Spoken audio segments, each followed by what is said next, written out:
Assalamualaikum, perkenalkan, nama saya Haniksi Azara dengan NIM 21210. Hari ini kita akan melakukan bedah buku yang kita bedah hari ini berjudul Tuntunan Berbisnis ala Rasulullah, Berkah, Tahan Banting, dan Anti Rugi, karya Al-Fatur Rahman, SPDI. Judulnya seperti ini, sampulnya. Buku ini diterbitkan oleh salah satu penulis, yaitu Al-Fatur Rahman, SPDI, yang merupakan penulis yang karyanya selalu bestseller. Jika kalian ingin mengetahui buku ini lebih dalam dan membaca keseluruhan babnya, kalian bisa membelinya dan membacanya. Kalian bisa membelinya di toko-toko online kesayangan kalian, tentunya dengan harga yang terjangkau.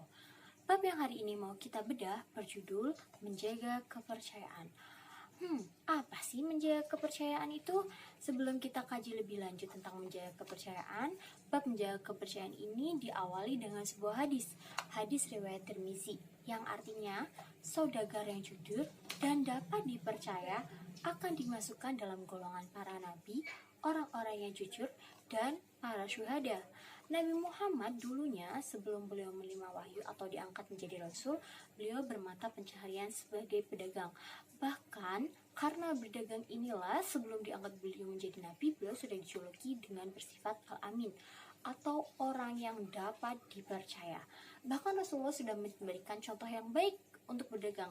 Di antaranya, beliau tidak pernah membuat pelanggannya mengeluh. Beliau selalu menyerahkan barangnya tepat waktu dan menepati janjinya. Beliau juga sangat jujur. Jika barangnya buruk, beliau akan berkata barang itu buruk. Dan jika barangnya baik, beliau akan berkata bahwa barang itu baik. Inilah merupakan poin penting yang dibutuhkan bagi kita semua. Wah, bagaimana sih kita mampu menerapkan semua hal itu? Maka dari itu, kita perlu mempelajari beberapa poin penting yang membuat beliau dapat memiliki kepercayaan masyarakat. Poin yang pertama adalah poin jujur. Pernah suatu kali Rasulullah, ini merupakan hadis riwayat Bazar, ditanya oleh sahabatnya, pekerjaan apa yang paling baik wahai Rasulullah? Beliau menjawab, seseorang yang bekerja dengan tangannya sendiri dan setiap jual beli yang bersih. Dalam urusan menjaga kepercayaan, jujur adalah sifat dan sikap yang paling utama. Nabi mengajarkan kejujuran dalam setiap lini kehidupan. Hidup itu harus jujur, karena jika seseorang tidak jujur, maka dia tidak akan dipercaya. Apabila dalam hal berbisnis, tentunya kita tidak mau kan berbisnis dengan orang yang tidak jujur, pernah menipu kita, ataupun tidak membayar hutang, dan jarang menepati janji. Tentunya kita sangat tidak mau jika ada seseorang yang pernah berkata A, lalu dia melakukan yang B, maka orang tersebut sudah tidak dapat kita percayai lagi. Tentunya kita tidak akan mau berhubungan dengan orang-orang seperti itu. Orang yang jujur selalu banyak dicari. Banyak yang ingin mempekerjakan orang yang jujur. Bahkan yang ingin bekerja sama dengan orang yang jujur itu banyak. Orang lain boleh memiliki keahlian, tetapi jika jujur, tidak semua orang dapat memiliki. Jujur itu akan membawa dampak positif bagi kita. Maka jika kita berbohong, ya kita akan sangat-sangat dijauhi orang. Dan jika kita memiliki orang yang jujur, dia tidak akan membawa kerugian pada perusahaan besar. Maka dari inilah orang jujur banyak dicari. Orang jujur banyak dilakukan untuk dicari untuk melakukan perjanjian sebuah perusahaan atau sebuah usaha.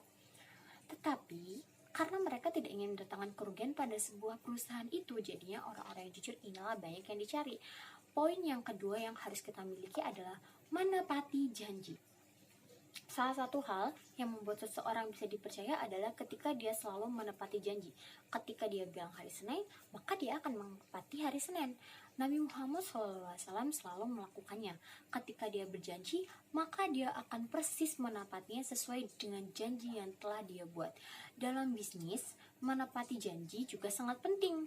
Ketika berbisnis mempromosikan produk, mereka sedang berjanji pada masyarakat. Jika dia mempromosikan produk itu baik, tapi hasilnya mengecewakan, maka dia akan ditagih. Maka dia akan dituntut karena dia dengan gampangnya membodohi masyarakat. Dalam menjalin kerjasama akan ada banyak janji, baik yang tertulis maupun tidak. Perjanjian bisnis tertulis dibuat untuk menghindari terjadinya wanprestasi atau ketidakmampuan salah satu pihak dalam melakukan tanggung jawabnya. Di dalamnya terdapat pasal-pasal yang mengatur perjanjiannya, dan tentu saja denda atau hukuman yang ketika salah satu atau kedua pihak melanggarnya akan dikenakan sanksi berupa denda atau hukuman.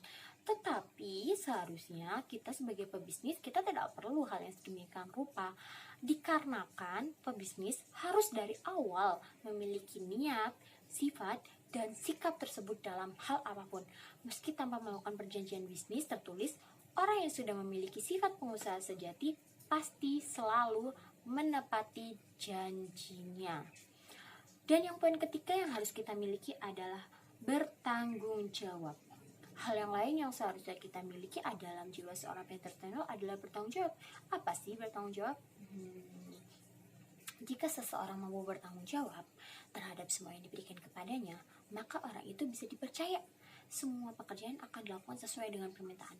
Contoh kecil ketika kita membeli kue untuk suatu acara besar, dan kita membeli kue di salah satu pembuat kue yang memang sudah terkenal dan itu enak, maka kita akan mempromosikan kue tersebut kepada rekan-rekan kerja kita atau kolega-kolega besar yang kita kenal, para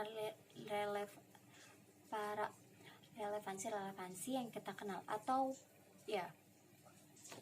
Tapi jika kue tersebut buruk, jangankan mempromosikannya, membeli di situ untuk kedua kalinya juga kan kita nggak akan mau.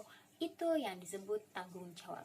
Nabi Muhammad SAW bersabda dalam hadis riwayat Muslim, sesungguhnya Allah senang jika ada seseorang di antara kamu mengerjakan suatu pekerjaan yang dilakukannya dengan tekun dan bersungguh-sungguh. Sabda tersebut memang tidak secara eksplisit atau secara langsung memerintahkan kita untuk melakukan hal bertanggung jawab. Namun, kita tahu bahwa sikap tekun dan bersungguh-sungguh sangat erat kaitannya dengan bertanggung jawab.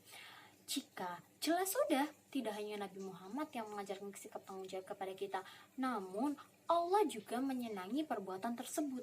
Ketika kita diperintah Nabi untuk bersungguh-sungguh dan bertanggung jawab, pasti ada manfaatnya. Dan Allah yang maha pengasih lagi maha pemberi, jika dia menyenangi sesuatu, dia akan memberikan sesuatu yang indah sebagai imbalan dari apa yang telah kita lakukan, yaitu perbuatannya Allah senangi kita melakukannya. Itu yang Allah berikan kepada kita. Poin terakhir atau poin yang penting yang perlu kita miliki juga adalah adil. Untuk mendapat kepercayaan, kita tidak bisa mengesampingkan sikap adil. Adil sendiri itu apa sih? Adil adalah memberikan sesuatu sesuai dengan haknya.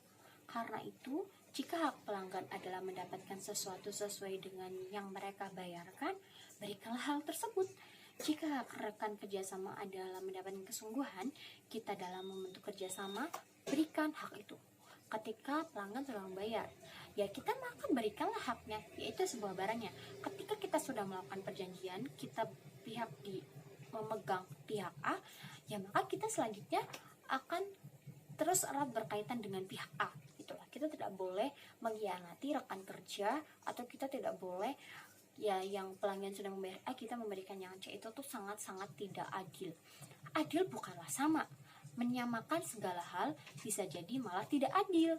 Jika semua orang mendapatkan jatah yang sama, orang yang bekerja lebih keras akan merasa keberatan. Orang tersebut juga merasa masalah dalam kerja. Kayak dia berpikir, toh gaji aku sama si B sama, padahal kerjanya lebih berat aku. Nah, itu yang beda. Adil bukan berarti sama.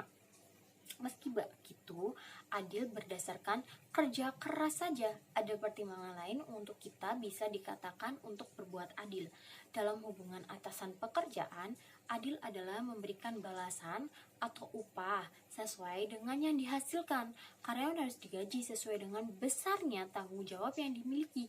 Jika tanggung jawabnya besar dan menghasilkan keuntungan yang besar, dia berhak mendapatkan gaji upah yang lebih besar dari karyawan yang lain yang tanggung jawabnya kecil. Jadi bukan hanya soal siapa yang bekerja lebih keras atau lebih giat.